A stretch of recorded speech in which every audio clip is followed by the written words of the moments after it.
उमेश यावलकर. राज्यपालांनी सरकारच्या ज्या 58 योजनांवर प्रकाश टाकला अध्यक्ष महोदय, निश्चितच आपलं सरकार अतिशय चांगलं काम या महाराष्ट्रामध्ये करत आहे आणि माननीय राज्यपाल महोदयांनी अभिभाषणामध्ये याच्या शेतीसाठी जो उपयोग शेती उत्पन्न वाढवण्यासाठी होणार आहे यावर सुद्धा प्रकाश टाकला.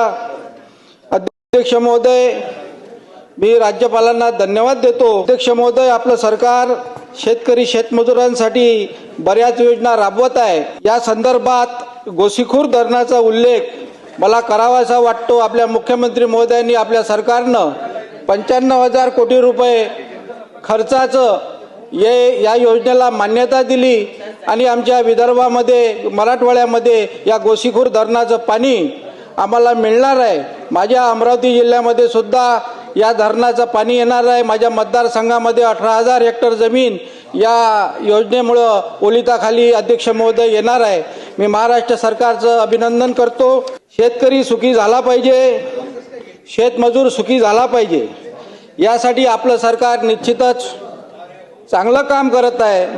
परंतु हे सगळं करत असताना शेतीसाठी बरंच काही करणं हे अभिप्रेत आहे, आवश्यक आहे. आणि या संदर्भामध्ये जर बोलायचं झालं अध्यक्ष महोदय, चांगलं बियाणं शेतकऱ्याला मिळत नाही. बियाणामध्ये शेतकऱ्याची जी फसवणूक होते ती फसवणूक अध्यक्ष महोदय दूर झाली पाहिजे. मागच्या वेळेला सुद्धा मी या विषयावर बोललो अध्यक्ष महोदय की कापसाच्या संदर्भामध्ये भावांतर योजनेचा जो विषय आहे, हा जो कापूस जो आहे अध्यक्ष महोदय, आमच्या विदर्भाचं एक मुख्य पीक आहे. अध्यक्ष महोदय, कालच आमच्या मित्रानं कापसाची विक्री केली 7,300 रुपये प्रति क्विंटल या भावानं. 10,000 रुपये क्विंटल कापसाला भाव दिल्याशिवाय कापूस परवडत नाही. अध्यक्ष महोदय, माझी विनंती होती की ही भावांतर योजना एकरावर आधारित न ठेवता ही त्या उत्पादनावर आधारित ठेवली पाहिजे, होणाऱ्या उत्पादनावर आधारित असली पाहिजे, म्हणजे क्विंटलवर आधारित असली पाहिजे. मी पुन्हा एकदा आपल्या माध्यमातून सरकारला विनंती करतो अध्यक्ष महोदय, भावांतर योजना ही एकरावर आधारित न ठेवता ही होणाऱ्या उत्पादनावर आधारित असली पाहिजे. अध्यक्ष महोदय, शेतीला दिवसा 12 तास वीज मिळाली पाहिजे, शेतकरी सुखी झाला पाहिजे, शेतमजूर सुखी झाला पाहिजे. यासाठी जर पहिलं काम कोणी करायचं असेल अध्यक्ष महोदय तर शेतकऱ्याला रात्रीच्या ओलितापासून आपण संरक्षण दिलं पाहिजे. म्हणजे जर दिवसा जर वीज दिली तर आपला शेतकरी वन्य जनावराचा शिकार होणार नाही आणि रात्रभर त्याला आपलं शेताचं ओलीत करण्यासाठी शेतात थांबावं लागणार नाही. अध्यक्ष महोदय, निश्चितच आपल्या सरकारनं निर्णय घेतला 2026 पर्यंत आपल्या शेतकऱ्यांना 12 तास दिवसा वीज देण्याचं धोरण आदरणीय मुख्यमंत्री देवेंद्रजी फडणवीसांनी निश्चित केलेलं आहे. त्याचं मी मनापासून अध्यक्ष महोदय स्वागत करतो. पांधन रचण्याचे प्रश्न तातडीनं मार्गी लागले पाहिजे. अध्यक्ष महोदय, नदी नाल्याचं जे खोलीकरण आहे, पाण्याची पातळी वाढली पाहिजे.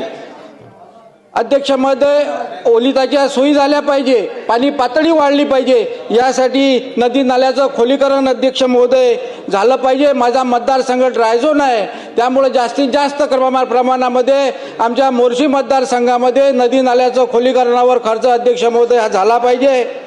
शेतीचा खर्च कमी करणाऱ्या योजना अध्यक्ष महोदय आपण आखल्या पाहिजे. शेतीचा खर्च कमी होईल आणि शेतकऱ्याचं उत्पादन कसं वाढेल यावर अध्यक्ष महोदय आपण भर दिला पाहिजे. हे सर्व करत असताना अध्यक्ष महोदय, आमच्या विदर्भामध्ये आज शेतकऱ्याच्या आत्महत्येचं प्रमाण आजही मोठं गंभीर स्वरूप धारण केलेलं आहे.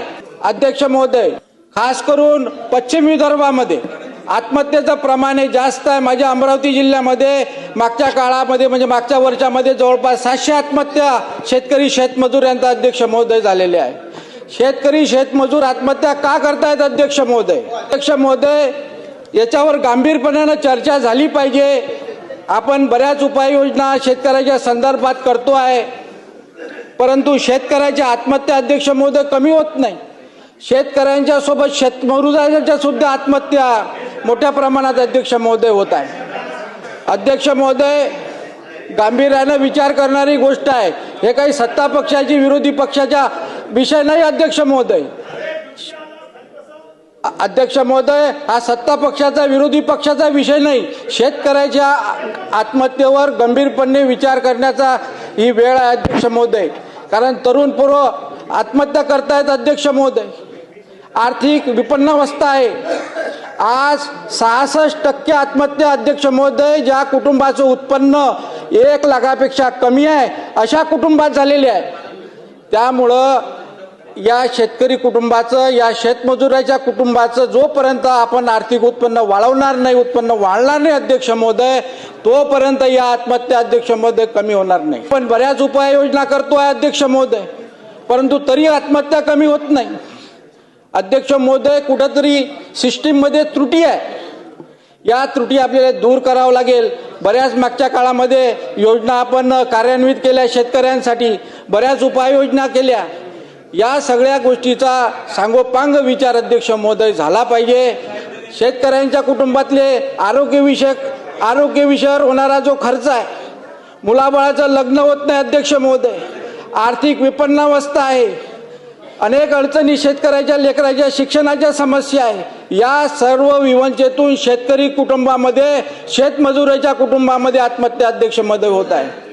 अध्यक्ष महोदय, आपल्या माध्यमातून मी सरकारला विनंती करतो, अध्यक्ष महोदय, आपल्या माध्यमातून मी सरकारला विनंती करतो, या मोठ्या प्रमाणात जे आत्महत्या होत आहे यासाठी एका टास्क फोर्सची निर्मिती केल्या गेली पाहिजे आणि याच्यावर सांगोपांग अभ्यास करून या विषयावर मार्ग काढला पाहिजे.